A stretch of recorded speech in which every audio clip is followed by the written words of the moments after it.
오늘 시간에는 두아디라 교회에게 주신 승천하신 주 예수님 말씀 요한계시록 강의 8번째 시간을 함께 갖도록 하겠습니다. 요한계시록 강의, 사실 요한계시록 강의하면 제일 많이 하는 것이 요한계시록 2장 3장입니다.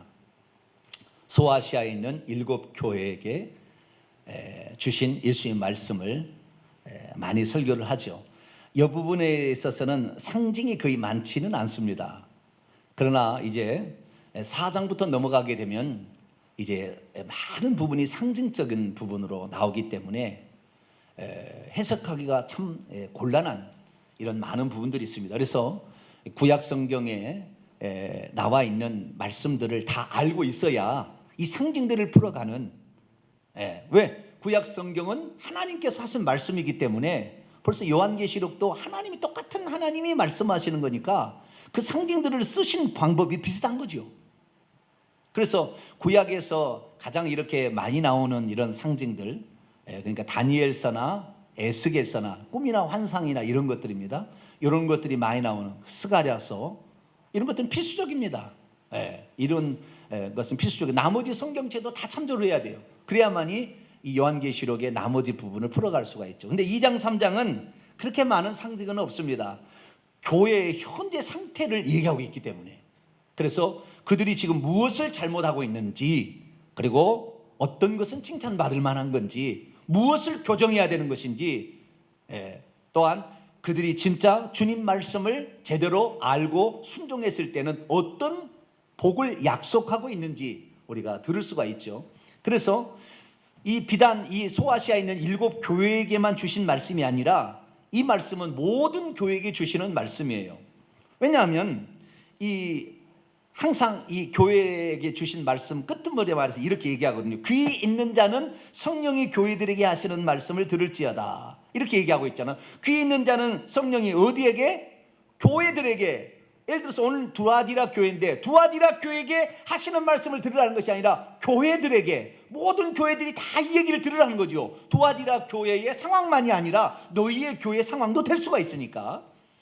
그래서 우리는 교회에 주신 말씀을 우리가 잘 듣게 되면 우리가 결국에 이기는 자가 됩니다. 어떤 자가 되는 거예요? 이기는 자. 거꾸로 되면 이거 지는 자예요. 니카오, 이기다, 승리하다, 극복하다, 이겨내다, 그런 뜻인데 이러지 못하는 거, 그러니까 우리 신앙생활이 내가 예수 그리스도를 믿었다고 완성된 게 아니죠. 이제 시작한 거예요. 그래서 이겨야 되는 거죠. 끝에 가서 승리해야 되는 거예요. 승리의 면류관. 다시 말해서 마라톤 선수가 내가 지금 마라톤 여기 땅에서 달린다고 해서 내가 우승자가 아닌 거죠. 내가 그 다음에 마라톤을 골이 난 것이 아직 아닌 거죠. 면류관을 얻어야, 그 골인 지점을 통과해야 내 경주가 끝나는 것인데 신앙을 잘못 이해했어요. 그래서 지금까지 이 종교개혁 1517년 이후에 500년 동안 신앙생활을 잘못 가르쳤어요. 그래서 수많은 사람이 자기는 예수 그리스도를 믿으면 자기는 이제 구원의 완성에 이미 도달했고 이미 나는 천국은 따놓은 당상이다 생각하고 살다 보니 죄를 지어도 회개치 않고, 그래서 요즘에는 교회가 지탄의 대상이 될 정도로 그렇게 변해버린 겁니다. 그래서 아니구나, 모든 사람들은 끝까지 가야 되는 거예요. 그래서 모든 교회에게 주시는 이 말씀을 우리가 마음에 새기게 된다고 한다면 우리가 결국에 끝에 가서 승리하는, 이기는 자, 할렐루야, 그런 자가 될 줄로 믿습니다. 우리 교회 성도들은 이 말씀을 들어서 꼭 이기는 자가 되기를 축원합니다. 승리하는 자, 극복해내는 자가 되어야 되는 거죠. 거기에는 엄청난 환난과 핍박이 있을 것이고 유혹이 도사리고 있을 것이고 시험거리가 도사리고 있어요. 그러니까 그걸 이해해야 되는 거예요. 시험에 넘어지는 것은 그 잘못된 거예요. 목사가 혹시 잘못 얘기해도 절대 시험 들지 않게 되길 바랍니다. 옆 사람에 인사하세요. 우리 시험에 안 들겠습니다. 시작. 우리 시험에 안 들겠습니다. 뭐라고요? 시험 들면 자기가 망하는 거예요. 혹시 제가 실수하더라도 그냥 시험 들지 마세요. 시험 들지 마라. 다 우리의 유익을 위한 건데 아직 내가 이해하지 수준이 안 됐구나 생각하고 그냥 이렇게 넘어가세요. 그래서 좌우지간 우리는 시험에 들지 말아야 돼요. 그래서 우리 이겨나가야 되는데, 우리가 그동안에 소아시아 7교회 세 개 교회가 2장, 네 개 교회가 2장에 나오고 세 개 교회가 3장에 나오죠. 그래서 에베소, 서머나, 버가모 교회까지 공부를 했고 오늘은 두아디라 교회를 공부하게 됩니다. 두아디라 교회하고 버가모 교회하고는 비슷한데 차이가 있어요. 에베소 교회하고는 반대적인 교회입니다. 그래서 이 두아디라 교회가 어떤 교회였는가 이것을 살펴보고 우리가 여기에서 꼭 붙들어야 될 것이 무엇인가, 우리 교회도 이기는 자, 살아남은 자 그렇게 되려면, 끝까지 주님의 뜻대로 살아가는 자가 되려면 무엇을 중심해야 될 것인가, 이것을 잘 살펴보는 그러한 저와 여러분이 되시기를 바랍니다. 자, 두아디라 교회에 들어가기 전에 앞에 있는 간단하게만 소개합니다. 우리가 에베소 교회, 서머나 교회, 그리고 버가모 교회를 들어봤죠. 에베소 교회는 어떤 교회입니까? 처음 사랑을 간직하지 못했는데 그 이유 뭡니까? 바른 진리를 붙들려고 자칭 사도라 하는데 사도가 아닌 자를 분별해서 이단적인 가르침과 교리로부터 교회를 보호하다 보니까 주의 종들을 뱁새 눈처럼 늘 시험하다가 보니까 주의 종을 사랑하는 마음이 없어졌어요. 그래서 처음 사람이 주의 종을 하나님처럼 섬기며 그분의 말씀을 순종하려고 하는, 여러분 주의 종의 권위를 순종해야 은혜가 되는 것이지 주의 종을 맨날 무시해봐요, 은혜가 됩니까? 아니에요. 이 주의 종을 하나님, 예수님이 대리자로 생각하고 이런 생각이 있어야 되는 거예요. 꼭 그렇다는 게 아니고요. 그런 마음이 있어야 되는 거예요. 그런데 주의 종을 저거 가짜 아니야? 저거 이단 아니야? 저거 거짓말하는 거 아니야? 이런 식으로 바라보게 되면 사랑하는 마음이 있겠어요? 없겠어요? 없어지는 거죠. 그래서 진리를 수호하려다가 사랑이 식어져 버린 교회, 이게 무슨 교회요? 에베소 교회, 에베소 교회. 그래서 이 에베소 교회, 우리는 에베소 교회 반대로 가야 됩니다. 어떻게 해요? 처음 사랑도 계속해서 간직하고 진리도 수호하고 할렐루야 이렇게 가야 됩니다. 서머나 교회는 뭡니까? 이 신앙을 지키려다가 핍박받고 고난받고 그 다음에 경제적 활동까지 어려워서 환난과 궁핍함까지 처해졌지만 끝까지 그 신앙을 붙든 교회, 이게 바로 핍박받고 고난받는 교회가 이 서머나 교회입니다. 이 서머나 교회는 생명의 면류관이 준비되어 있다겠죠. 그 다음에 이제 버가모 교회인데요, 이 버가모 교회가 이 두아디라 교회하고 비슷한 교회입니다. 이 버가모 교회를 타협하는 교회라, 서머나 교회를 고난받는 교회라, 에베소 교회는 처음 사랑을 버린 교회라 이렇게 정의한다면, 두아디라 교회는 뭐냐? 두아디라 교회는 주의 종이 같이 타락한 교회예요. 그러니까 이 타락은 버가모 교회하고 두아디라 교회하고 비슷하게 타락했어요. 버가모 교회도 발람의 교훈, 그 다음에 니골라당의 교훈을 지키고 있었거든요.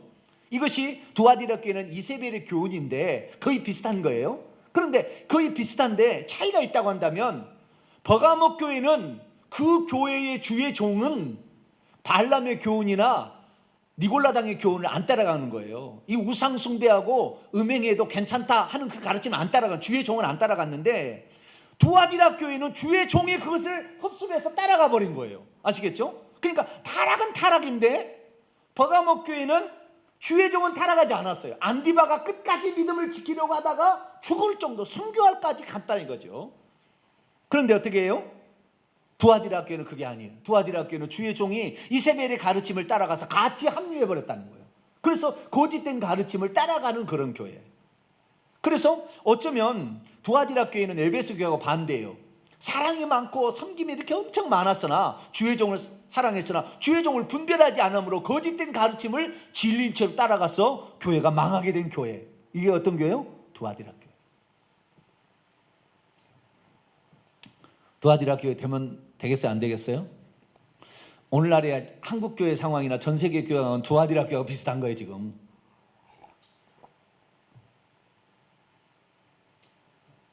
우리나라가 초창기에 기독교가 들어올 때는 주의 종들을 얼마나 사모했는지 몰라요.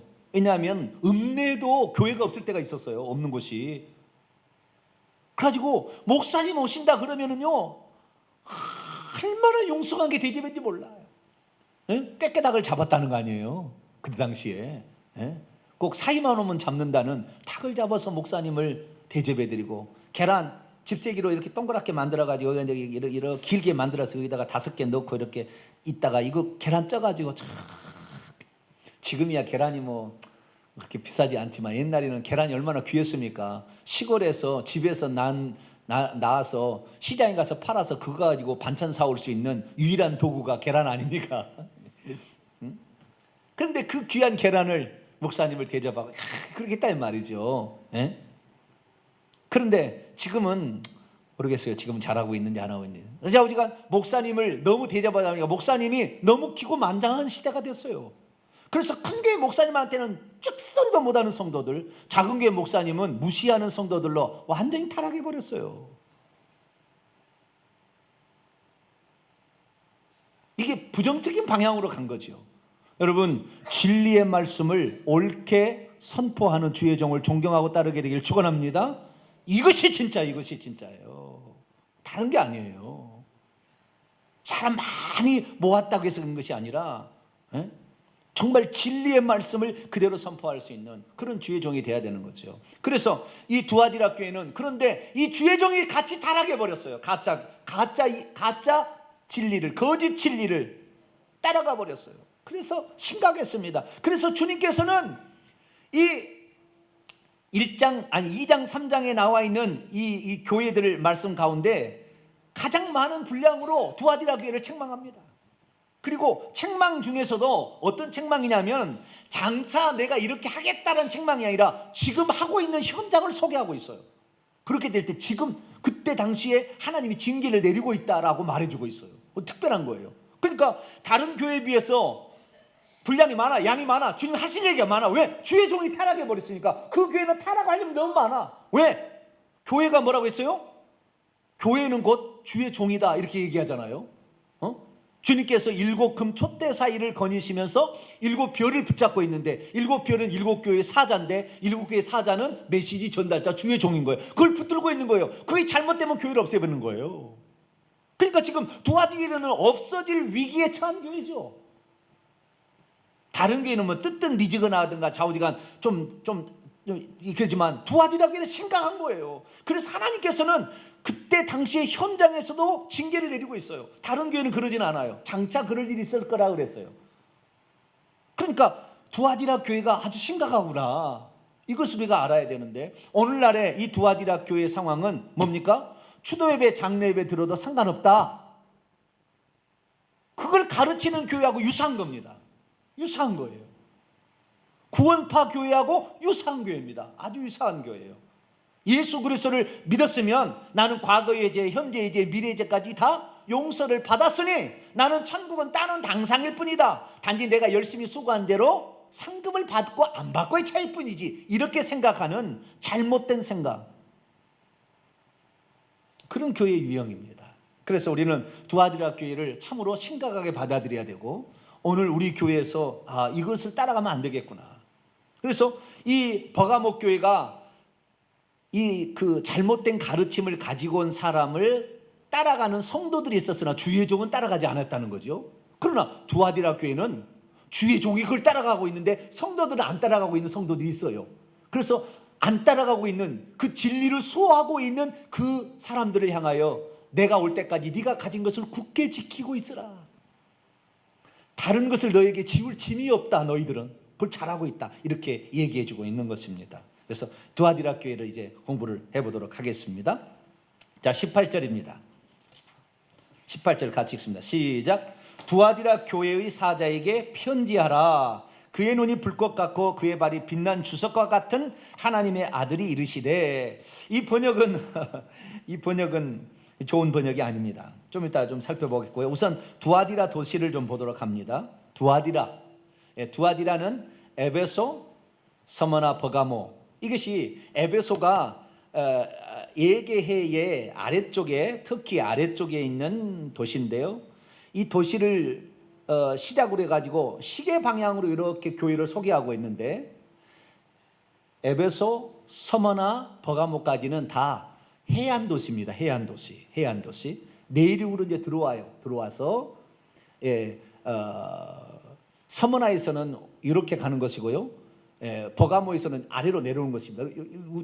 우측 약간 한시 방향 쪽에 있는 그런 교회예요. 내륙에 있는 도시가 두아디라입니다. 두아디라면 생각나는 게 있죠. 자, 사도행전 16장을 한번 열어볼까요? 사도행전 16장. 두아디라가 나와요. 사도행전에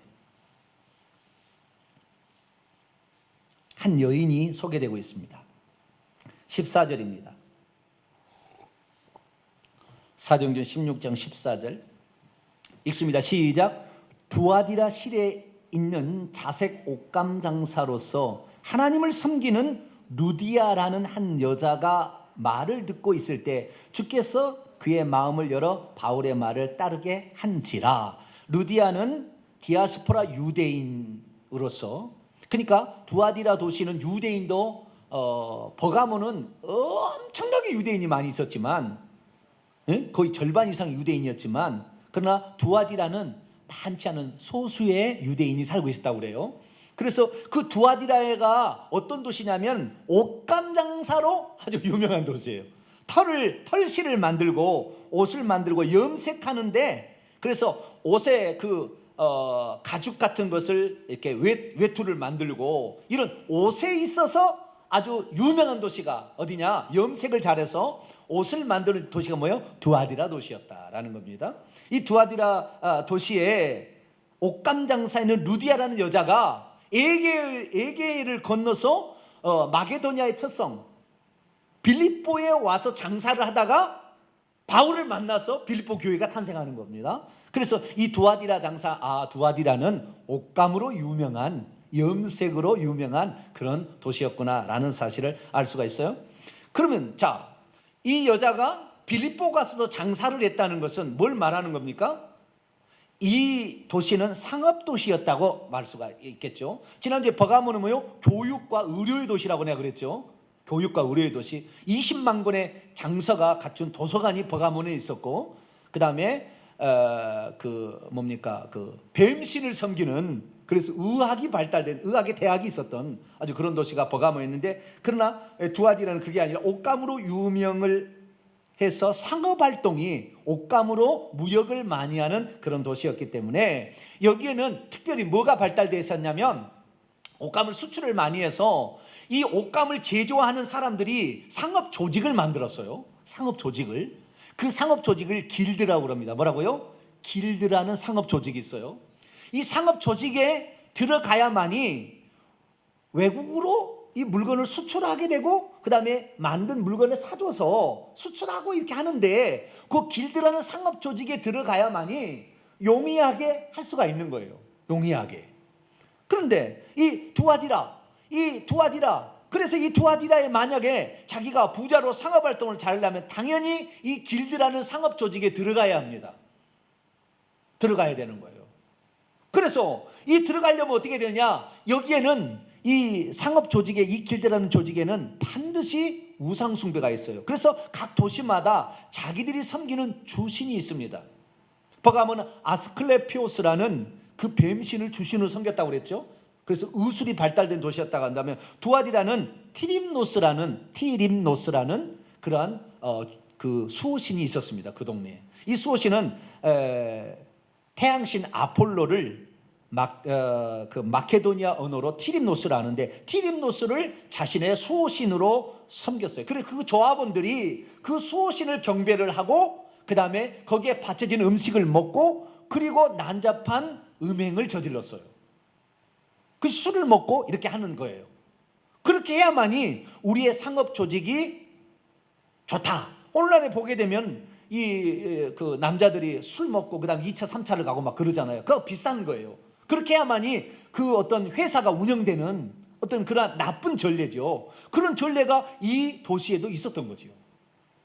그래서 이 도시에는 이런 그 티림노스라는 수호신 우상을 숭배하고, 그 다음에 이 티림노스 위에도 아르테미, 삼바타, 헬리오스 같은 이런 많은 신전들이 있어서 로마의 신화에 등장하는 많은 신들을 섬기는 그러한 우상 숭배의 도시였습니다. 그러나 다른 도시에서 서머나 같은 경우는 황제 숭배를 하지 않아서 죽임을 당하는 그런 황제 숭배 사상은 없었어요. 이 도시가.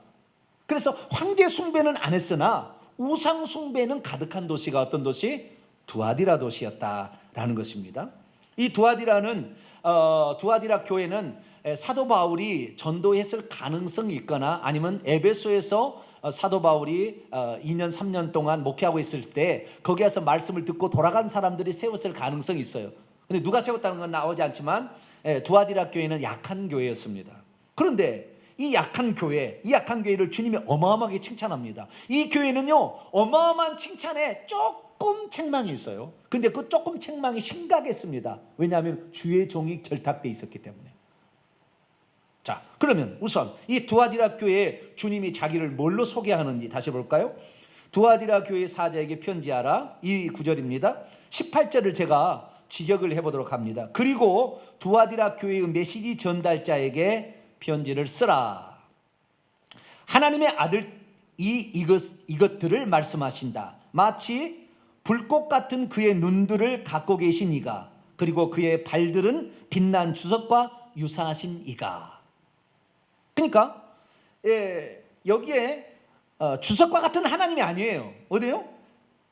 빛난 주석과 같은 그의 발을 가지신 하나님의 아들. 아시겠죠? 그 다음에 불꽃 같은 그의 눈을 가지신 하나님의 아들이지, 주석 같은 하나님, 불꽃 같은 하나님이 아니에요. 아시겠죠? 이게 지금 번역이 이상하게 돼가지고 원문에 그렇게 돼 있지 않아요. 그러니까 불꽃 같은 눈을 가지시니 빛난 주석과 같은 발을 가지신 이로서 하나님의 아들이라고 소개되고 있습니다. 자, 그러면 왜 그 많은 명칭 가운데 이런 명칭을 사용하고 있을까요? 이것은 은밀하게 행하는 뭐가 있기 때문에 그런 거 아니겠어요? 불꽃 같은 눈으로 지켜본다. 이건 뭐예요? 신적 통찰력으로 모든 것을 감찰한다 이거 아니에요? 그래서 뒤로는 엄청난 음흉한 어떤 것을 수행하고 있는 것을 나는 불꽃 같은 눈으로 보고 있다라는 거잖아요. 그리고 겉으로 말하는 것과 속으로 하는 것이 다를 수 있는 것이고, 뿐만 아니라 교회에 나와서는 거룩한 척했지만 사실은 조합원에 가입해가지고 음란한 짓을 하고 있는데 교회 와서는 나는 거룩하다라고 하고 있을 가능성이 매우 높은 거예요.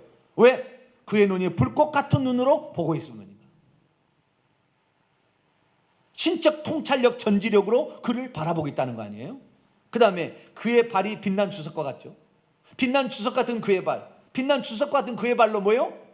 짓이겨 버리겠다는 거잖아요. 그런 사람들 가만두지 않겠다는 거잖아요. 그러니까 아주 이 두아디라 교회는 무서운 심판주로서 나오는 거예요. 무서운 심판주로서. 이 무섭습니다. 내가 너희들의 행위를 낱낱이 다 기억했다가 깔아 뭉겨버리겠다 이거잖아요. 얼마나 무섭습니까? 그런데 그 깔아 뭉겨버리겠다고 하는 대상이 뭐예요? 주의 종입니다. 성도가 아니고 주의 종이에요. 이게 무서워요. 저는요, 제가 하나님 제일 무서워요. 제가 하나님 무서워. 제일 무섭습니다. 나중에 심판받을 일을 생각하면 목사 천국 가기가 하늘의 별 따기도 어렵대요. 거의 어쩌다가 한 사람씩 천국에 들어간다는 거예요. 왜? 거짓된 교리를 설교하고 있거든. 거짓된 진리를 얘기하고 있거든. 그리고 말은 그렇게 하고 뒤로는 그렇게 안 살거든. 인격이 따라오지 못하거든. 그러니까 주의 종이 못 가는 거야. 예수님 당시에 서기관과 바리새인은 회칠한 무덤들이죠. 천국 가려고 오는 사람을 배나 지옥 자식 만들고 있는 거죠. 왜? 거짓된 진리를 선포하는 거죠. 저는 개인적으로 그렇습니다. 주의 종들은 반드시 헬라 원문을 알아야 된다. 다른 건 몰라도 이거 해야 된다. 왜요? 거짓된 진리를 선포할 수 있거든요. 그 다음에 교회사를 공부해야 돼요. 교회사를. 어떻게 이 본문들을 해석해 왔고 이 본문들을 어떻게 적용해 왔는지 교회사적으로 조금 꿰뚫고 있어야 돼요. 교회사를 혹시 못 꿰뚫다면 적어도 사도행전 예수님의 12 제자들과 사도 바울이 했던 행적을 꿰뚫고 있어야 돼요. 이 본문을 어떻게 그들은 적용했는가를 알고 있어야 돼요. 그렇지 않으면 잘못된 해석을 낳는 거예요. 잘못된 해석을. 주의 종들을 진이겨 버리겠다는 거예요. 여기는 다른 게 아니에요. 주의 종들, 그의 종들을, 주의 종의 의견을 따라가는 자도 가만두지 않겠다고 좀 이따 나와요. 가만두지 않겠다. 그의 자식들 죽여버리겠다고 나와요. 하나님이 성경 본문에 살해버리겠다고 나옵니다. 그 정도로 주의 종이 타락한 것은 심각한 거예요. 그런데 이 두아디라 교회는 그런 교회였어요. 그래서 주님께서 엄한 모습으로, 아주 어미한 모습으로 나타납니다. 그러나 당신을 뭐요? 하나님의 아들이라 하더니 뭡니까? 하나님의 아들은 뭐예요? 하나님이라 하지 아니하고, 예수님 지금 천국에 가면 하나님이죠. 그러잖아요. 나의 주 나의 하나님입니다. 예수님 부활 승천에는 이제 하나님이 된 거야. 주라는 게 뭐예요? 큐리오스, 하나님. 그러니까 나의 주 하나님이라는 것은 나의 여호와, 이런 말이에요. 예수님을 그렇게 고백했다면 예수님이 그 하나님이라는 거죠. 그런데 왜 여기서는 하나님의 아들이라고 그럴까요? 하나님임에도 불구하고 아들로서 오셔서 하나님의 말씀을 그대로 순종해서 주의 종의 원형처럼, 앞으로 목회자들 원형처럼 아버지의 하신 말씀을 그대로 적용해서 나도 살았다, 그 말을 하려고 하는 거예요. 하나님의 아들이라는 것은. 아시겠죠? 하나님의 아들이 아니라고 해도 돼요. 과거에 하나님의 아들이었죠. 뭐 죽었다가 살아나신 이니까. 아시겠죠?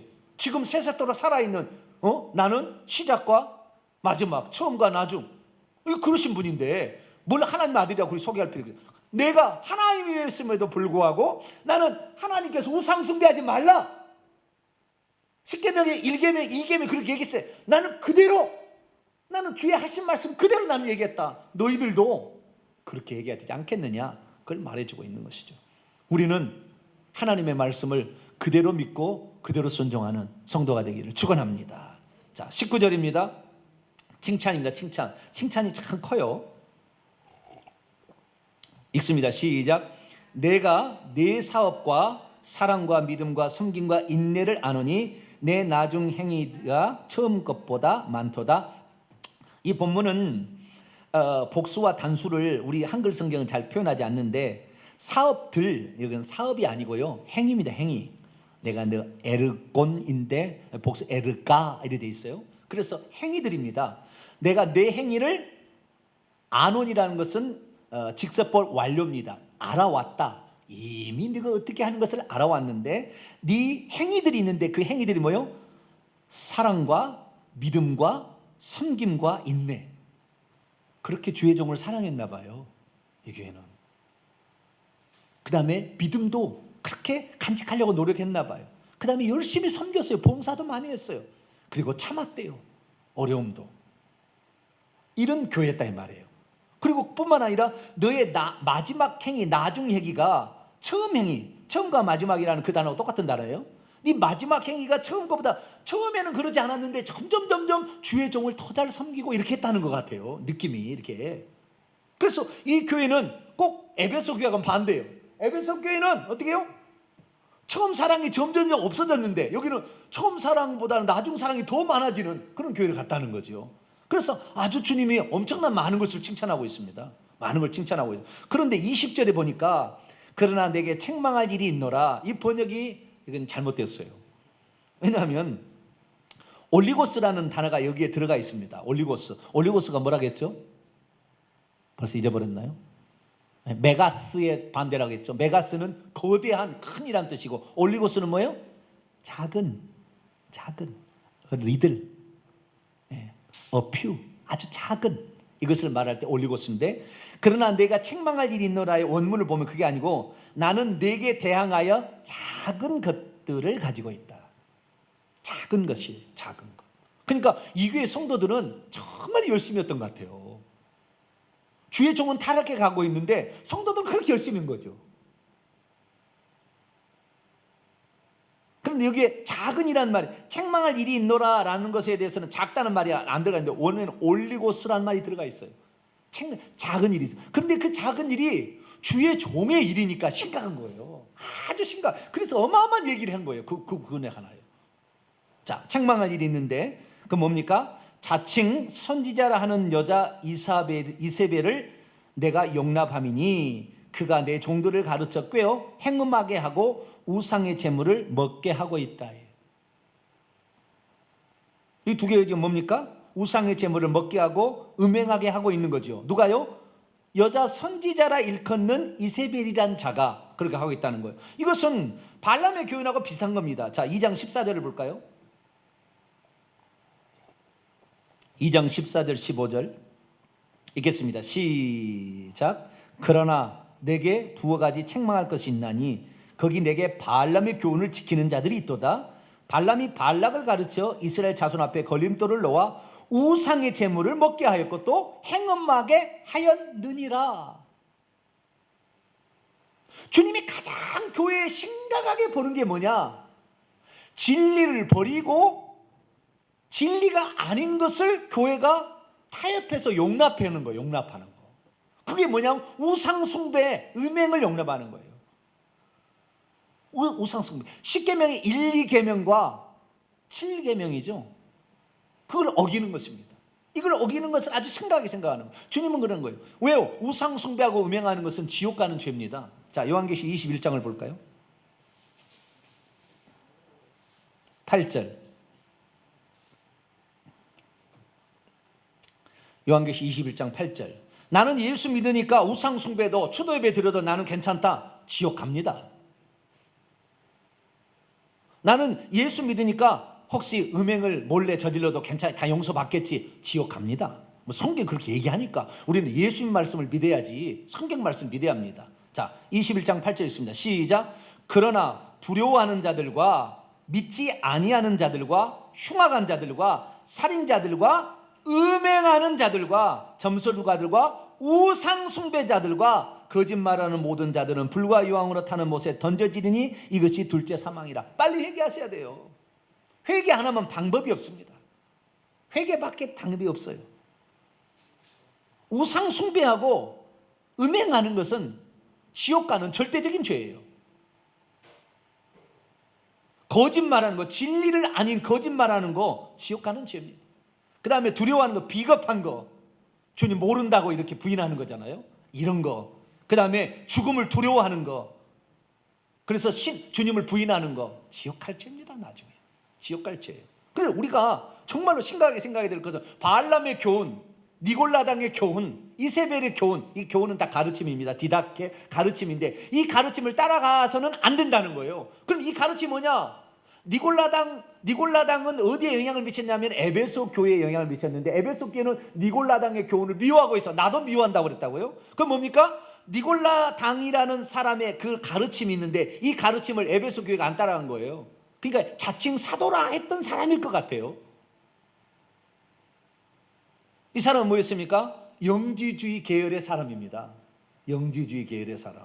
영지주의는 뭐냐? 내가 예수 그리스도를 믿어서 그분의 성령을 내가 받았으면 나는 거룩한 자가 되었기 때문에 육체적으로 범죄하는 어떤 것도 내 영에게 영향을 안 미친다. 그러니까 음행을 해도 죄가 안 되고 우상을 숭배도 죄가 안 돼. 왜? 나는 하나님의 한 분만이라고 믿고 있기 때문에 우상이 어디 있어? 우상은 없어 생각하기 때문에 우상에 숭배한다 할지라도 그건 죄가 안 돼. 이렇게 생각하는 거예요. 말은 그럴듯하죠. 이게 구원파예요. 구원파. 이게 구원파예요. 오늘날에 이 구원파적인 우리 칼빈주의를 믿는 사람들이에요. 이런 것이 그런 거예요. 비슷한 거예요.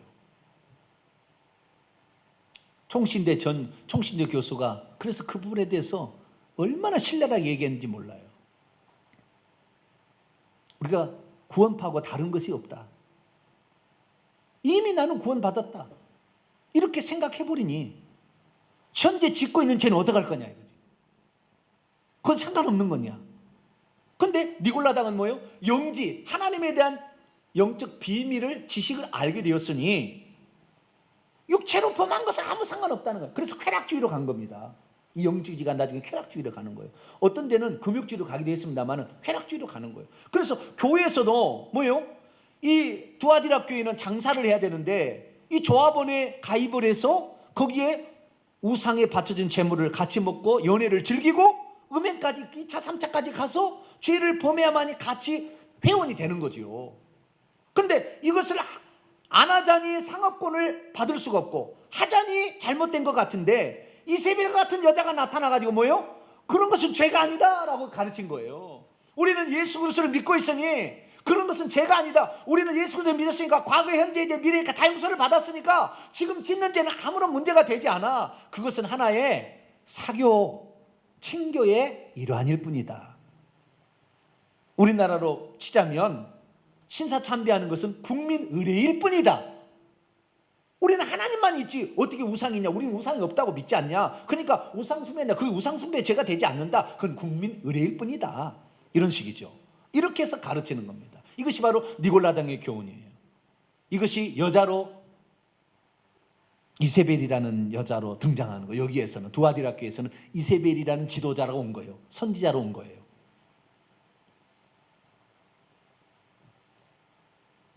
그런데 심각한 건 뭐였냐면 자칭 여선지자는 이세벨이 누구를 가르쳤냐면 내 종들을 가르쳤어요. 뭐라고?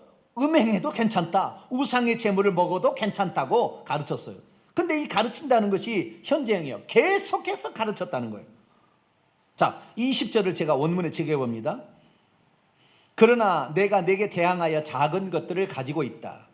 이는 내가 스스로가 선지자라고 말하고 있는 여인 이세벨을 계속해서 내버려 두고 있는 것이다. 그리고 그녀가 계속해서 가르치고 있는 것이다. 그리고 그녀가 내 종들에게 단번에 음행하도록, 그리고 그녀가 내 종들에게 우상의 제물을 단번에 먹도록 계속해서 꿰고 있는 것이다. 놔둔 거예요. 이걸 놔둔 거예요. 이것을 교회가 그런 걸 놔둔 거예요. 그래가지고 그의 종들, 내 종들은 뭐요?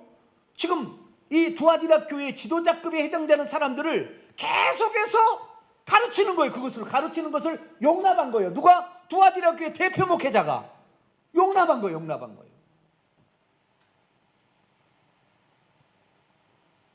주님은 그걸 심각하게 생각했어요. 이것은 교회가 망하는 길입니다. 성도들이 아무리 타락해도 주의 종이 타락하지 않냐고 바르게 가르치면 성도들이 회개해요. 말씀을 들으면 아, 이게 아니구나, 이게 아니었구나. 그런데 주의 종이 타락하면, 같이 타락하면 회개를 외칠 수가 없어요. 가장 심각한 것은 주의 종의 타락인데 이 두아디라 교회는 주의 종의 타락이에요. 역사적으로 보면 590년 교황제도가 들어와서 1517년 종교개혁이 이루어질 때까지 교황이 타락해버린 거예요. 교황이 타락해버려가지고 세상에 있는 종교에 그것을 가져다가 그대로 자기가 쓴 거죠. 그래서 마리아 같은 이 뭡니까? 세미라미스와 그 다음에 단무스 안고 있는 그 모습을 마리아하고 아기 예수님으로 가져와서 그대로 권장하고 가르치는 거죠. 이거 용납하는 거예요. 교황이 용납하고 그것을 자기의 신부들에게 가르치도록 허용한 거예요. 1000년 동안이나.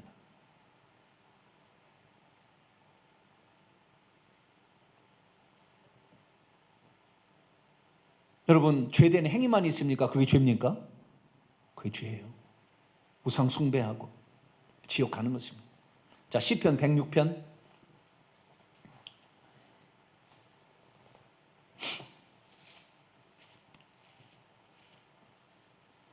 시편 106편 28절로 29절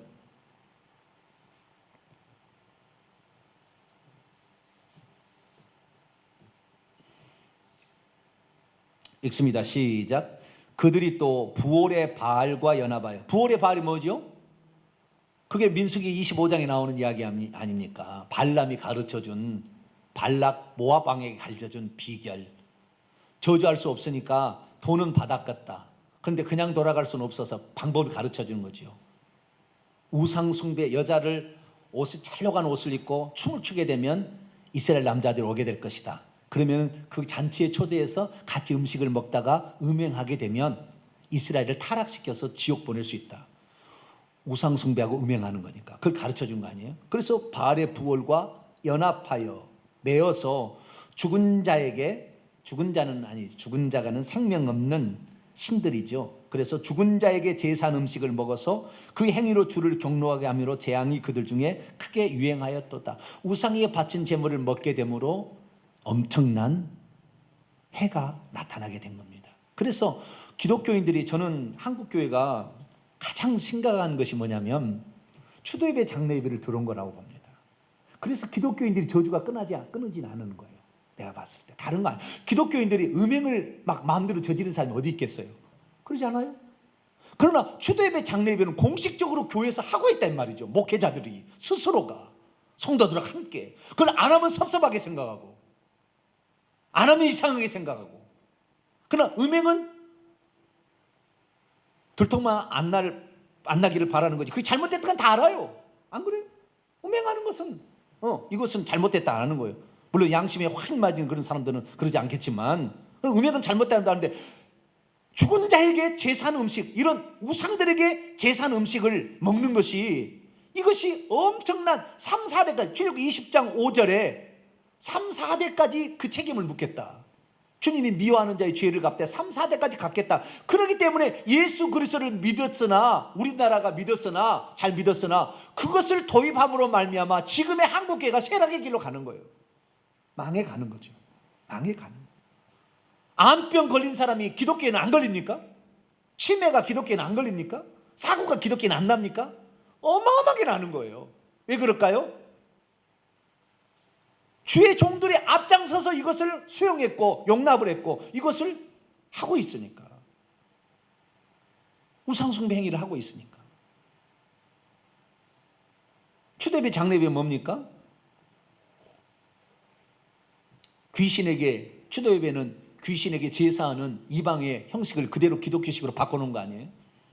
장례배는 죽은 자는 시체는 이미 귀신이 사탄이 접수한 건데 거기 갖다 놓고 절하고 울고 자빠졌으면 어떻게 되는 거예요?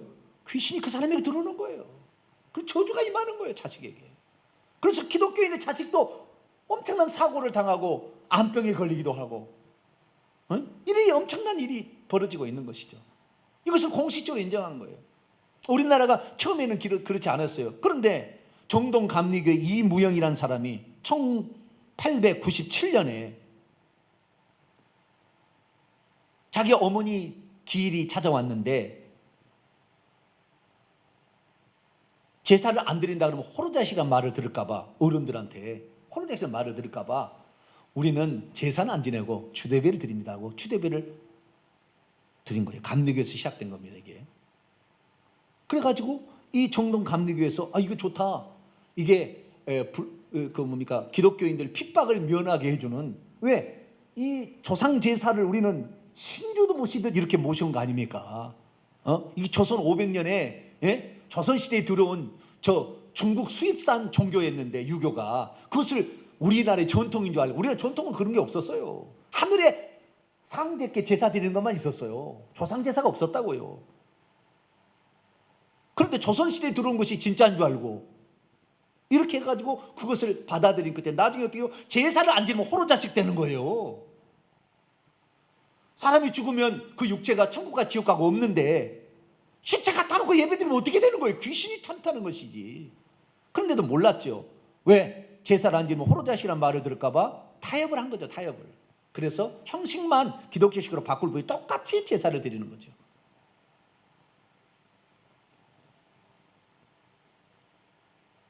그래서 점차적으로 이것이 확대되어서 1934년에 감리교에서 아예 이것을 예식서에 집어넣습니다.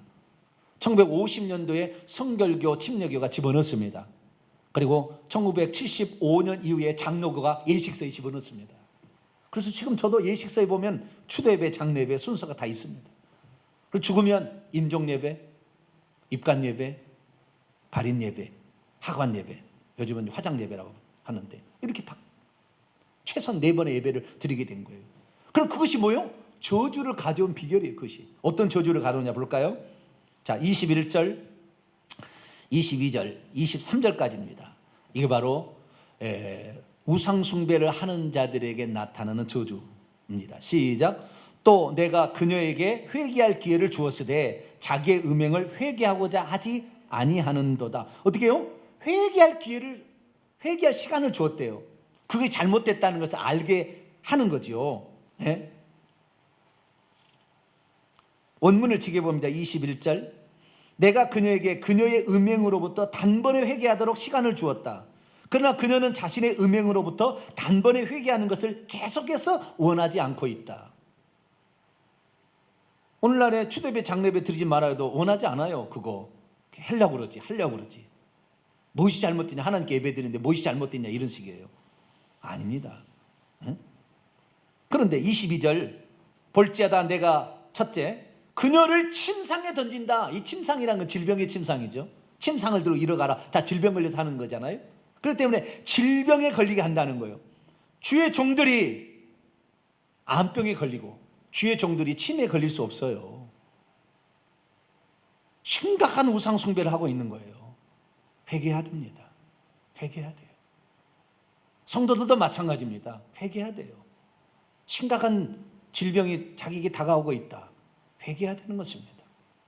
이건 하나님의 경고의 사인인 거예요. 빨리 회개해야 돼요.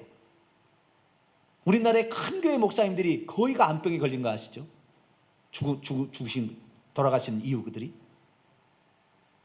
회개했어야 돼요. 하나님 회개할 기회를 준 거예요. 근데 회개하지 않았어요. 자신이 뭔 죄를 지고 있는지 회개하지 않은 거예요. 지금 이것은 회개할 기회를 주고 있는데 그것을 하지 않는 거예요. 그래서 침상에 던질 터이요라는 말이 우리가 22절에 보면 내가 그녀를 침상에 던진다는 것은 미래에 던질 것처럼 이렇게 나와 있는데 원문은 그래 현재형입니다. 보라 내가 그녀를 침상 안으로 현재 던지고 있다. 질병에 걸려 있는 거지 이 여자가 지금 이 주의 종이. 그런데도 회개치 않는 거예요. 왜? 그렇게 해야만이 성도들이 돈을 많이 벌어와서 자기가 뭐 잘 먹을 수도 있고 자우지가 성도들도 편안하게 죄 지을 수 있으니까 그걸 가르치는 거죠. 편안하게 죄 짓도록. 두 번째는 또한 그녀와 더불어 간음하는 자들, 그 종들이죠. 주님의 종들이죠. 간음하는 자들은 만일 그의 행위를 회개하지 않는다면 큰 한날에 던질 거. 이건 미래형입니다. 지금 그 가르침을 따라서 배우고 있는 사람들 회개치 아니한다면, 그걸 끊지 않는다면 어떻게 되는 거예요? 큰, 여기는 메가스입니다. 대환란 가운데 엄청난 환란, 엄청난 고난, 그에 던진다는 거예요. 이게 우상 숭배의 죄악입니다. 그 결과들입니다. 더 심각한 23절이에요. 그래도 회개치 않으면 내가 사망으로 그녀의 자녀를 살해하리입니다. 그것도 철저하게, 원문에 보니까 철저하게 살해하는 거예요. 자녀들이 죽어나가는 것 심각한 우상 숭배입니다. 빨리 회개해야 돼요. 릭 워렌이라는 미국의 유명한 목사가 있어요. 우리나라에도 많이 알려졌어요. 그러나 그 아들이 권총으로 자살해 죽었습니다. 왜요? 릭 워렌이 기독교하고 이슬람의 하나님은 기독교의 여호와나 이슬람의 알라나 똑같은 하나님이라 그랬거든요. 단지 말만 다르게 부를 뿐이다. 아니에요. 그 이슬람은 초승달 신을 섬기는 한 부족이 무함마드 한 부족으로서 섬기던 초승달 신입니다. 달신이에요, 달신. 그래서 이슬람은 전부 그 사원 꼭대기에다가 이게 조각달 같은 거 있잖아요. 이렇게 달 모양을 이렇게 걸어놓은 거예요. 아니에요. 알라가 그거 아니에요. 그런데 그렇게 하니까 자녀가 정신적인 이상에 걸렸다가 자살해서 죽었어요. 우리는 심각하게 생각해야 돼요. 이 자녀는 영적 자녀가 될 수도 있고 육적 자녀가 될 수 있습니다. 자기 자식이 직접적으로 혈통적인 자녀가 죽을 수도 있고 영적인 자녀가 그렇게 죽어가는 거예요. 성도들이 죽어가는 거죠. 여러분들이 끝까지 하나님이 주신 목숨대로 살려면 우상 숭배하지 않게 되기를 축원합니다. 우상 숭배하지 말아야 돼요. 음행하지 말아야 돼요. 우상 숭배하고 음행은 같이 가는 거예요. 영적인 간음과 육적인 간음이잖아요. 같이 가는 거예요. 이것을 조심해야 돼요. 이것이 떠나지 않으니까 자기 자식들이 문제가 일으켜지는 것입니다. 그러면서 주님 말씀하시는 23절에 그분이 하나님이라는 걸 말해요. 모든 교회가 나는 사람의 뜻과 마음을 살피는 자인 줄 알지라 내가 너희 각 사람의 행위대로 갚아줄 거예요. 내가 불꽃 같은 눈으로 너희의 마음과 사람의 뜻, 여기 콩팥입니다. 그 다음 마음, 카르디아, 마음을 나는 다 불꽃 같은 눈으로 살피고 있고 내 빛난 주석 같은 발로 행위대로 짓이겨서 으깨버릴 것이다. 약속하고 있다. 우리는 우상숭배 죽었다 깨어나다 하지 말아요. 이것 때문에 우리 한국교회가 지금 쇠락의 길로 가고 있는 거예요. 초대배, 장례배 이런 우상숭배를 공식적으로 받아들이고 용납하고 그것을 가르치고 그대로 하도록 예식서에 넣어서 심각한 거죠. 이거 큰일 날 일이죠. 이거 바꿔야 돼요. 여러분 기도 많이 하시길 바랍니다. 제가 그 일을 감당할 수 있도록 이 교단에서, 아니 한국교회에서 바꿔갈 수 있도록. 이제는 성경 말씀대로 가야죠. 왜 옛날에 전통이라고 그냥 갑니까? 장로의 전통 계명을 지키다가 율법을 어긴다고 예수님이 얘기했잖아요. 모세 율법을 장로 유전을 어긴다. 똑같은 거잖아요. 예수님 마태복음 15장에 얘기하는 거 똑같은 일이 지금 벌어지고 있는 거죠. 24절입니다. 두아디라에 남아있어 이 교훈을 받지 아니하고 이 가르침을 그대로 따라가지 아니하고 사탄의 깊은 것을 알지 못하는 너희에게 말은 다른 집으로 너희에게 지고, 그래 주의 종까지 타락해서 주의 종이 그렇게 다른 종들까지 가르치고 있는데 성도들 중에 이 가르침을 따르지 아니하고 있는 사람이 있더라는 거예요.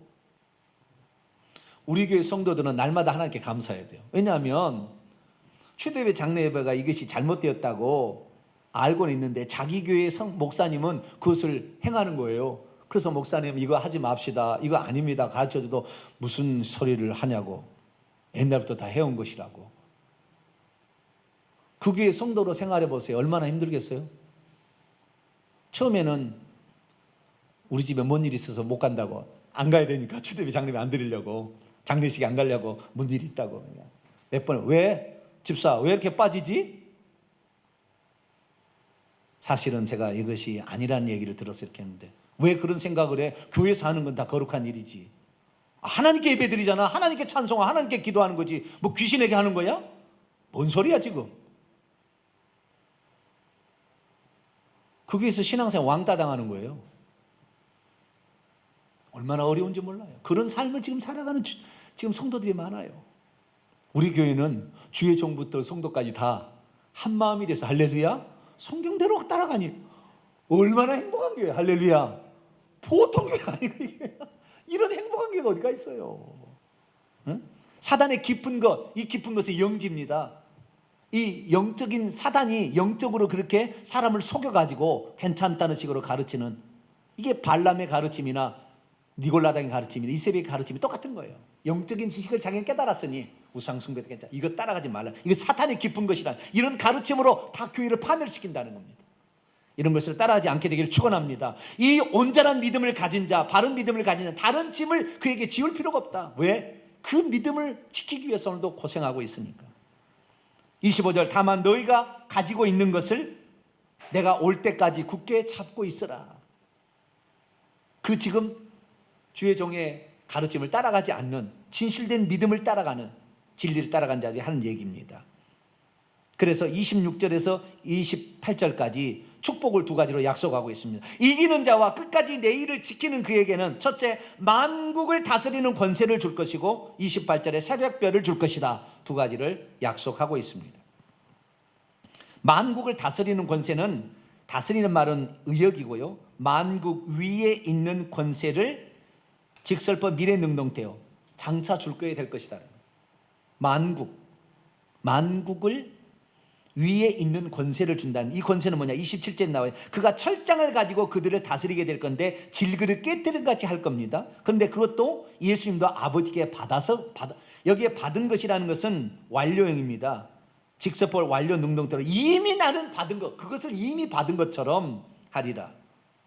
너희들도 장차 받게 될 것이다. 이기는 자들에게는, 이 가르침을 따라가지 않는 자들에게는 철장 권세를 가지고 만국 위에 있는 권세를 휘두르게 될 것이다. 언제입니까?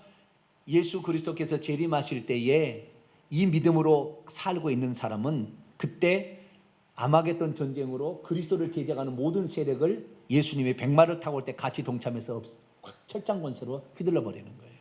그날이 오게 될 것이라. 그 다음 28절, 또 내가 그에게 새벽별을 주리라. 새벽별이 뭡니까? 원문에 보니까 이른 아침에 빛나는 별입니다. 영광을 가리키는 거죠. 자, 고린도서 15장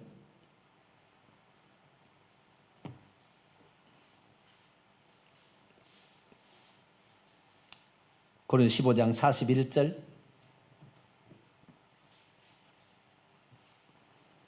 41절 있습니다. 시작. 해의 영광이 다르며 달의 영광이 다르며 별의 영광도 다른데 별과 별의 영광이 다르도다. 부활 후에 받을 그 영광이 있는데 새벽별처럼 빛나는 영광을 얻게 해줄 것이다. 그런 약속입니다. 뿐만 아니라 이 예수님께서도 그 영광을 받으셨죠. 부활 후에. 그래서 당신을 어떻게 소개하느냐? 요한계시록 22장을 보세요.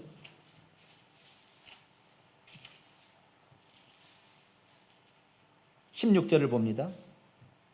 22장 16절 읽습니다. 시작. 나 예수는 교회들을 위하여 내 사자를 보내 이것들을 너희에게 증언하게 하였노라. 나는 다윗의 뿌리요 자손이니 곧 광명한 새벽별이라. 빛나는 이른 아침의 별이다.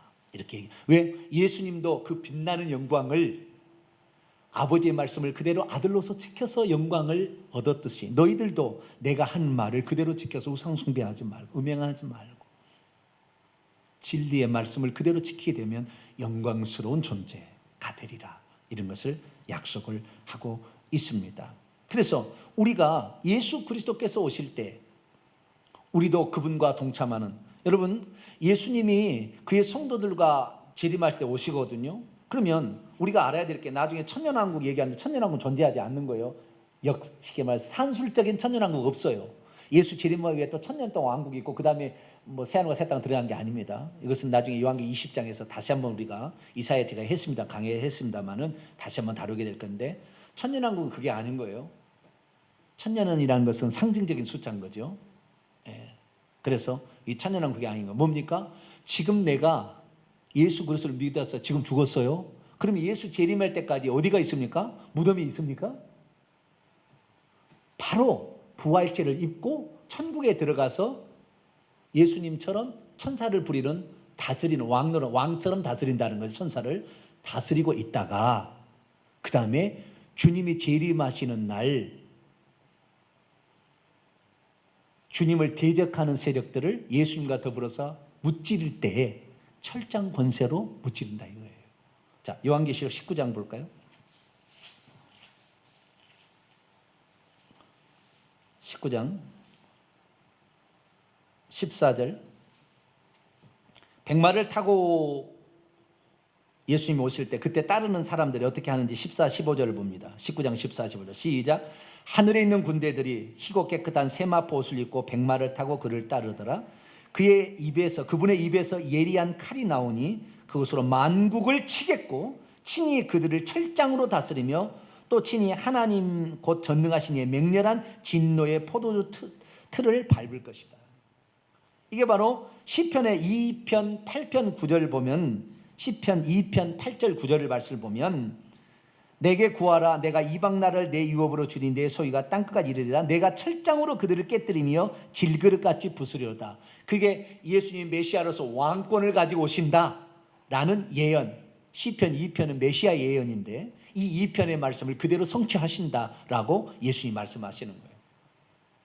그래서 우리가 철장 권세를 가지고 악의 무리들을, 하나님을 대적하는 무리들을 재림할 때 무찌른다는 겁니다. 그리고 하늘에서는 천사들을 부리며 산다는 거예요. 이것이 천년왕국이라는 거예요.